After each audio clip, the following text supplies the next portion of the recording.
friends, welcome back to the ThePCelitist. My name is Corey Linack. My name is Sean Freeark. And this is, of course, a show about PC gaming in all of its glory. We welcome everyone who decides to listen to us today. So someone got a bunch of Facebook all in my Oculus Rift. Did you hear about this? Yeah, there was 2 scoops of it, all up in the Oculus. Oh. It's wet, sticky Facebook is all over my Oculus Rift. And it bothers me, and I think most people. I just want to open this discussion with the fact that the day it happened, Frosty, he sent me a message on Steam, and he basically said exactly how I was feeling. That he said he couldn't logically say at this very moment why this is a problem, but it just feels wrong. That was his initial reaction, and that was my initial reaction too. Mm-hmm. So, I mean, I think that was probably most people's initial visceral reaction. Though I think there are some good reasons why that it doesn't go doesn't sit right. Hard to swallow. Yeah, I know exactly what you mean. There are sometimes I'll be walking down the street and I'll see some guy and I'll say, I've never met him or seen him before in my life, and I can't explain it, but I hate that guy. So I know the feeling you're talking about.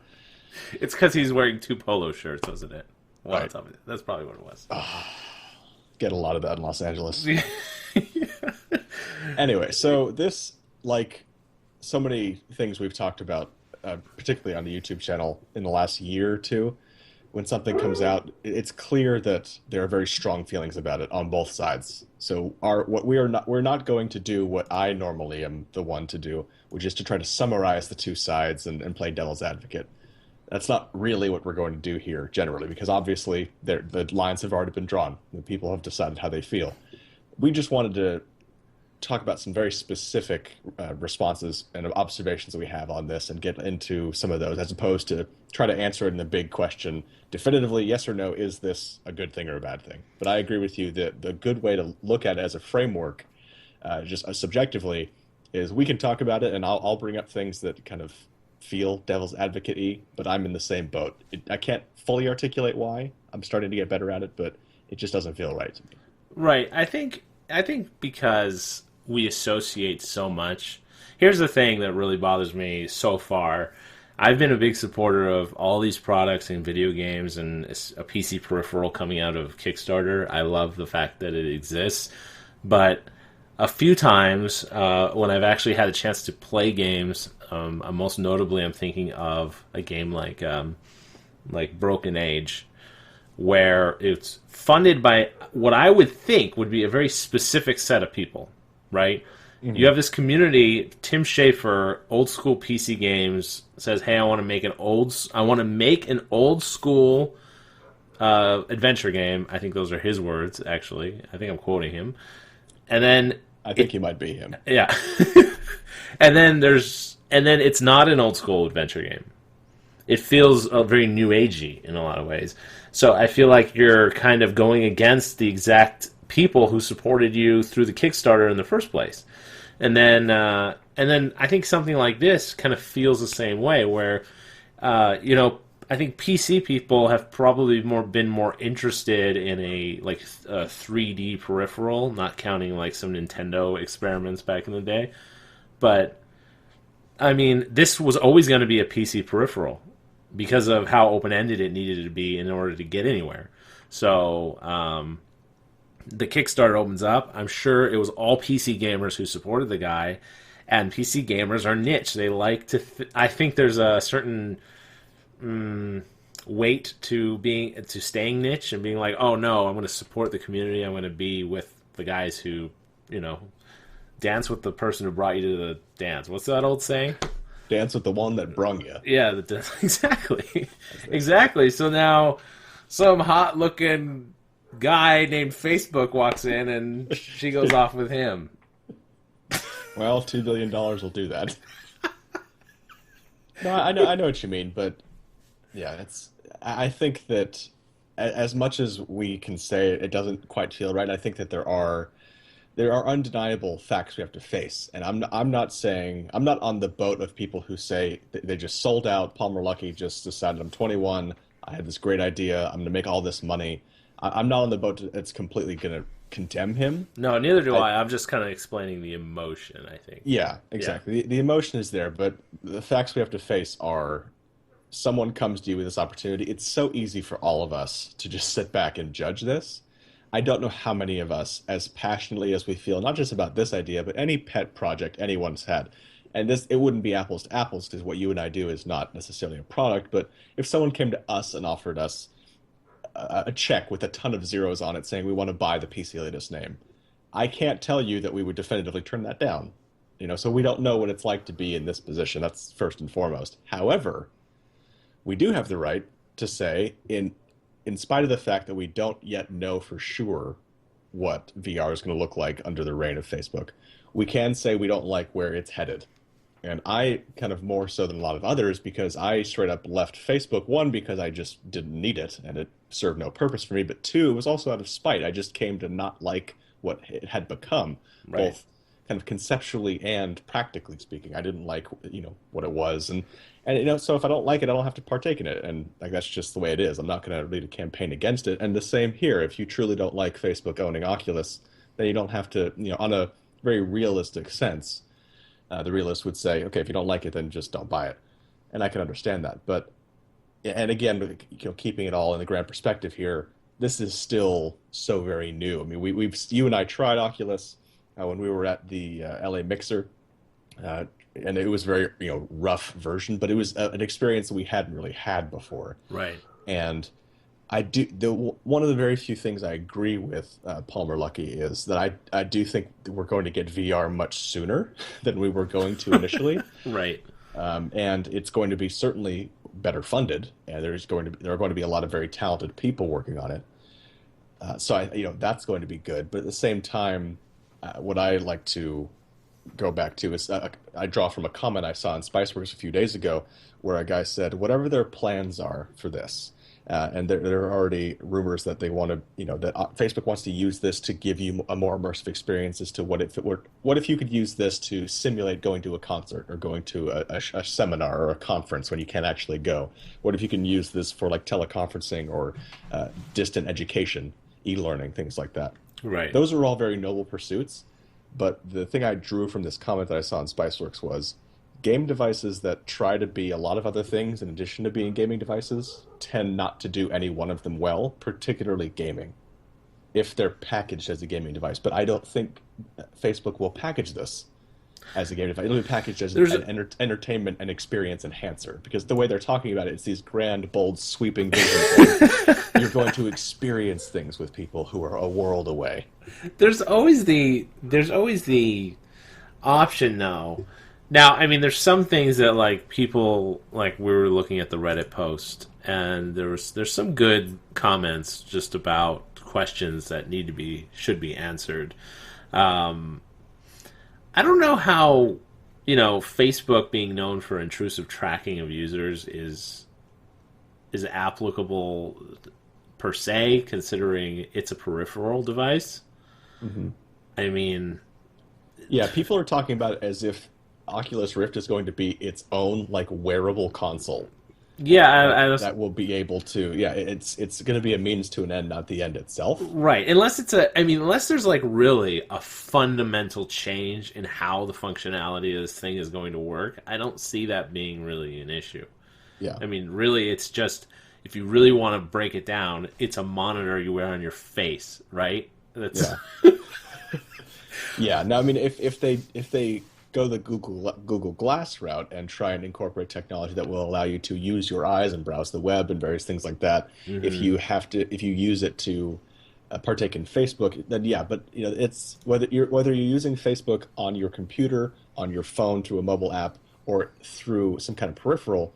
On the back end, server-wise, the servers have no idea what device you're using to connect. They don't care. Right. You're using an interface that is kind of interchangeable, that your data will be tracked regardless. So yeah, I do think people, and this is the funny thing, they're not even talking about how this is definitely what it could be. They're saying this is what it will be. They don't even know what Oculus is going to look like when it's rebranded. Right. But they've already said it's going to involve deep data mining. And I think how is that could be no different than what Facebook's already doing and will continue to do. I think it has to be whatever they're gonna do with it, like I like the idea of mainstreaming something like this because I love VR. I love the idea of it. Right? I mean, the ultimate gaming experience will one day just being in a holodeck, in my opinion. Yeah, Right? right. But just because Facebook owns something like this doesn't mean the world thinks it's cool. Like I think most people, for the most part, see someone moving their head around with this piece of equipment on their face, and they think they look like dorks, Yeah, I right? took video of you when you were playing it, and I didn't release it or show it to anyone because you did look like a damn fool. It's not. It doesn't impress the ladies. That's Google Glass might, even though it's kind of weird looking. Let's face it, we're diehard gamers. If we haven't impressed the ladies yet, we're not going to with virtual reality. We're going to have to fundamentally change the way we look. Right. Which Oculus hides half your face, so Yes. it's going to be harder. But anyway, it would still have to be a slow crawl because I think even among gamers, I think it's a bit of a hard sell to say, oh yeah, you wear this thing in your face, it makes gaming so much better. And I talk to a lot of gamers. I don't think even between the two of us, I think you think for the most part it's a very cool piece of technology. But I don't know. Would you say? I mean, I'm like just terribly excited about it. I'm just like I can't wait to play every game. I'm like every game should use this. I don't care what.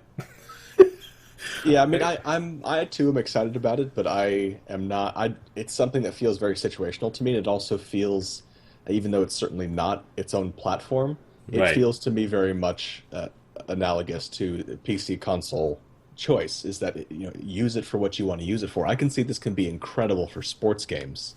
Right. And certainly, I mean, obviously, really anything, shooters, RPG, whatever. I think it has more application in a sports game or FPS as opposed to like an MMORPG. If you could feel like you're in an MMO, that could be really cool. But I think it could be very scary, as in the FPS realm, or even in playing sports. But imagine if you're, I don't know. I just think that there are many wonderful applications that can be used for this. Right. I just don't know how often I'll want to use it because when I'm gaming, I'm in my own world. But Right. at the same time, when you have Oculus on, you truly are completely oblivious to what's going on around you. Well, my point. Especially if you're wearing headphones as well. I could be on fire, and Oculus may not give me a warning about that. There might not be environmental sensors. Well, that's At what least when I'm Facebook is gaming- there to do. They're gonna put a fire alarm on the side of the headpiece. They should. So- Just add a little smoke detector chip in the side. I appreciate it. My point is that even among gamers and even among PC gamers, there's varying degrees of excitement. That it's not like all in. We're all in to do this, and you go further than that outside of that realm, and then you have just regular folk who are not gamers, and you say, "Oh yeah, put this thing on your face," and you'll be like you're on the sidelines of a basketball game, and I think even that would be a hard sell for most people. Yeah, I So- think that it'd be very difficult to to receive the content, but to produce the content. Like the example I gave to you before we started recording was, right now, for example, various concerts and festivals, you can pay to stream it online and just watch that way. But if you could somehow have the experience of almost as if you're being there, that could be a very real and immersive and emotive experience for you. Right. To me, the way I look at Oculus, certainly for gaming, it could be incredible. But let's say, for example, someone who really wants to know what it would be like to see the Eiffel Tower. I've told my dad, for example, that he's seen some incredible things in his life. I've never felt something quite like when I was standing at the base of the Eiffel Tower and just capturing just how freaking massive it is. Right. If you could, for example, use the Oculus as a person who either doesn't have the opportunity to travel, be it financial or someone who physically can't travel, if you could give them a way to, at least in some manner, experience what it would be like to have those sort of experiences, that to me is what the real value for Oculus would be. So if I were to, I'm going to use it. I'm not going to buy it anytime soon. I'm going to wait until it comes out and probably just steal yours. Yeah. But I think that would be most interesting, is to use it to kind of experience places you've never been, even though that's no substitute for actually going there. Just like, using VR in a video game is amazing, but it's no substitute for actually experiencing the real thing. But that's the beauty of video games. We experience things we would not actually want to experience in real life, Right. with the exception of Star Citizen. Which Star Citizen is just a projection into the future. Like, we're all going to do this stuff one day, but we might not be alive long enough to experience it. So we're just going to have to go through Star Citizen. But I think maybe you'll see, like the Google cars with the big ball on the top that drive around to get the Google Maps. There will be people walking around with hats, and they have little cameras on their head. And then you could, like, see through the cameras, like, stream. Why not? So you put your Oculus on, you choose a user, you're like, I want to stream this guy, and then you're on his hat, like looking at like what he would see. You see what I mean? I think we just lost a connection. Unbelievable. Well, that was kind of the end of the show anyways. Anyway, guys. That was interesting. Yeah, you dropped for a second. I was about to end the show because you just disappeared. You disappeared. It said Corey is offline. Well, anyway. You probably said some wonderful things about me, and I'll find out when I listen to this later. But yeah, I mean, we could obviously go on about this, but I think that at the core, I'm sorry, not many people are going to say no to $2 billion, even though they may have known that Oculus was going to get huge someday. I think what it came down to is that Palmer saw an opportunity to get a massive infusion of capital into this project now. Yeah. And to get it's a piggy bank, an unlimited piggy bank is what Facebook is. Right. And I don't know what level of control he's going to maintain, but I will say this though. The blog he posted on Reddit explaining why it makes sense was horrible PR crap. I have been following Oculus closely. I'm not one of those who is an early backer and feels very strongly about this. But to me, if you're going to do this and you know that the community is going to blow up, whether you think they're justified or not, there's a better way to go about explaining how you feel without giving these broad platitudes about how we're going to be partners with Facebook. I'm sorry, Facebook does not partner with anyone. They own people. What? Facebook has slaves. I said it. Just a quick thing. Just a quick thing before we go. What if he had said, and I don't want you to answer this, we're just going to send this out as a question. What if he had asked the community before he agreed to it? And said, look, Facebook's approaching me and wants to do something. Do I partner? Direct democracy. Go. Go. Yeah, maybe. Anyway, please leave a comment. Please give us a thumbs up. It really helps us out if you give us the little thummies. Please comment. Let us know your thoughts on the video and if you liked it or if you think it's total crap. My name is Corey Lanek. My name is Sean Freark. This is the PC Elitist signing out.